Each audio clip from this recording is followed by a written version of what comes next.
Hello गायजांनो, तर आजची आपली रेसिपी आहे कॉर्न चाट. त्याच्यासाठी आहे कॉर्न घेतलेले आहेत, त्याच्यानंतर आहे कांदो, टोमॅटो आणि कोथिंबीर घेतलेली आहे. त्याच्यानंतर पिझ्झा पास्ता सॉस आणि दोन्ही मेयोनीज घेतलेली. सांगूचा की माका कालचो पण व्हिडिओ टाकूचा हो, तो मी उद्या टाकलेला आहे.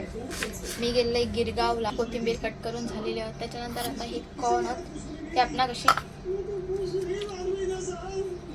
मस्त ह्याच्यात आपण टाकूया कांदा, टोमॅटो आणि कोथिंबीर. तर गायजांनो, ह्या भांडा जर नॉन झालो तर त्याच्यासाठी आपण इथे डबा फूडचा सॉस, त्याच्यानंतर सेकंड सॉस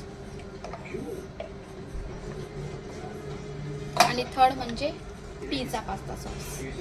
तर गायजांनो, फायनली या रेडी या तुम्ही बघू शकता आणि मी जरा आता टेस्ट करून बघते.